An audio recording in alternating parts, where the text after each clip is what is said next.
नमस्कार दोस्तों, मेरा नाम है आशुतोष और आप देख रहे हैं डायनामिक इम्पल्शन। आज के इस वीडियो में हम बात करेंगे 13 दिसंबर 2022 के करंट अफेयर्स की। और ज्ञान को कभी भी छोड़ जाए, इसलिए वीडियो को अंत तक अवश्य देखिएगा। और हाँ, अपनी पढ़ाई अच्छे से करते रहिए। जो भी अपना लक्ष्य है उसको हमेशा याद रखिए, उसके लिए लगन से तैयारी करते रहिए, सफलता आपको अवश्य ही मिलेगी। तो चलिए इसी के साथ शुरू करते हैं आज के इस वीडियो को। विश्व बैंक ने केरल सरकार के साथ साझेदारी में climate investment opportunities in India cooling sector report जारी की। पूरी रिपोर्ट का नाम याद अवश्य रखिएगा। और मेन बात तो यह है कि विश्व बैंक और केरल सरकार दोनों ने ही ये साझेदारी की है। इस रिपोर्ट के अनुसार भारत जल्द ही दुनिया के उन पहले स्थानों में से एक बन सकता है जहां गर्म हवाएं मानव के जीवित रहने के स्तर को पार कर सकती हैं। देखिए, एक ये बहुत ज़्यादा खतरनाक बात भी है। जो भी लोग क्लाइमेट जलवायु परिवर्तन को लेकर चिंतित रहते होंगे, पर्यावरण की जानकारी लेना पसंद करते होंगे, वो इसको आसानी से समझ सकते हैं। और जो लोग नहीं भी लेते होंगे उनके लिए भी समझना कठिन नहीं है, आप बहुत ही आसानी से समझ सकते हैं। गर्म हवाओं का मुद्दा बहुत ही ज़्यादा बढ़ रहा है। आपके व्यूज़ होना चाहिए इस पे, अवश्य ही एक हॉट टॉपिक है, इसलिए आप इसके बारे में अवश्य पढ़िएगा। आइए आगे बढ़ते हैं। मुख्यमंत्री M.K. स्टालिन ने मदुरई में स्वच्छता कर्मचारी विकास योजना का शुभारंभ किया है। किसने? M.K. स्टालिन, जो कि मुख्यमंत्री हैं कहाँ के? तमिलनाडु के। स्वच्छता कर्मचारियों के लिए भी विकास योजना शुरू करना एक अच्छी बात है। इन्होंने मोबाइल ऐप स्वास, इसका फुल फॉर्म भी है sanitation workers health welfare and safety, इसको लॉन्च किया। इसका उद्देश्य राज्य में स्वच्छता कर्मचारियों के लिए कल्याण को सुनिश्चित करना है। ऐसा करने के लिए भी राज्य सरकार को बहुत बहुत बधाइयाँ, बहुत बहुत धन्यवाद भी हमारी ओर से भी।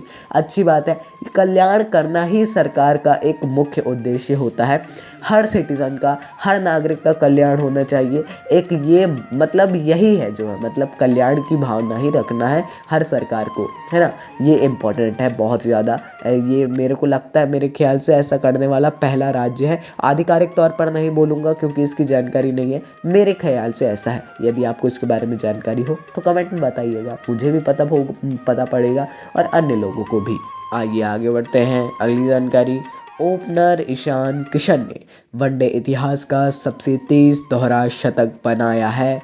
उन्होंने बांग्लादेश के खिलाफ तीसरे वनडे में 126 गेंदों में दोहरा शतक बनाया है। सबसे तेज़ दोहरा शतक इन्होंने बनाया है। ईशान किशन ने गर्दा उड़ा दिया है, ऐसा आपने अलग अलग जगहों पर देखा होगा। ट्विटर पर बहुत दिनों तक ट्रेंड कर रहे थे।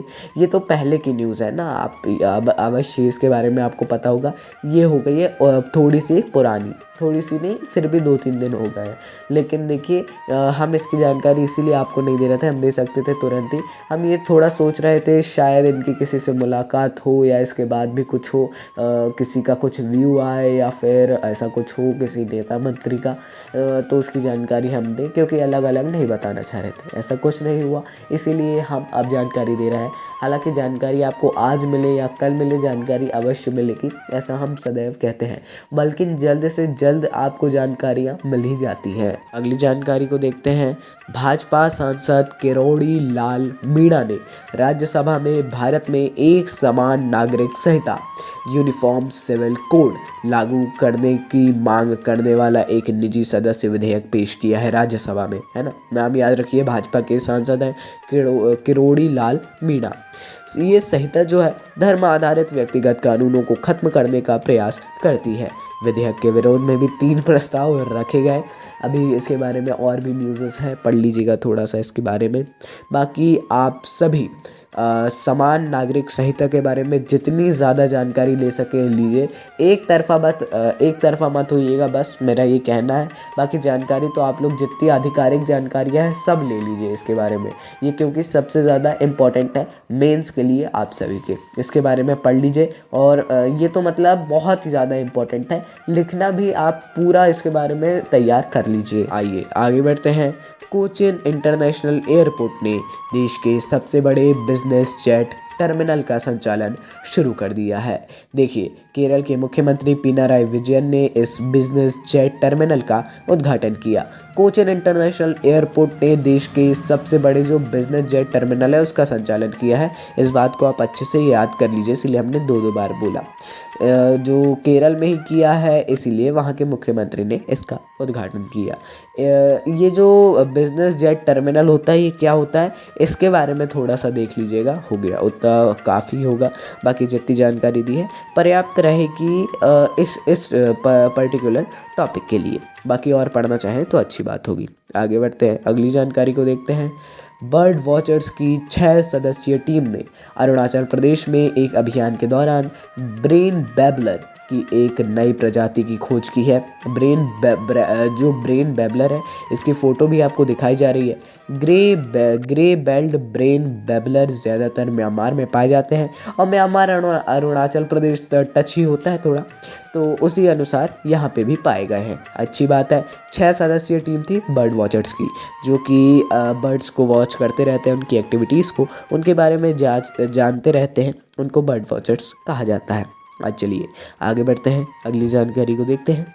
गूगल की जिगसॉ सहायक कंपनी भारत में एक नई गलत सूचना विरोधी परियोजना उन्होंने शुरू की है। इसका उद्देश्य उन भ्रामक सूचनाओं को रोकना है जो हिंसा भड़काने के लिए जिम्मेदार हैं। वाकई में जितने इंटरनेट के फ़ायदे हैं, उसका एक ये सबसे बड़ा डीमेरिट है। गलत सूचनाएं बहुत जल्दी फैलती हैं, फैलने के लिए अच्छी भी फैलती है, लेकिन गलत भी फैलती हैं, जो कि एक बहुत ही ज़्यादा बुरी बात है। अलग अलग कंपनियां इसके लिए अलग अलग पहल शुरू कर रही हैं, जैसा अभी गूगल ने किया है ये, लेकिन हिंसा भड़काने के लिए खासकर ऐसा ना हो उसके लिए किया है। चलिए, ये बहुत ही इंपॉर्टेंट है।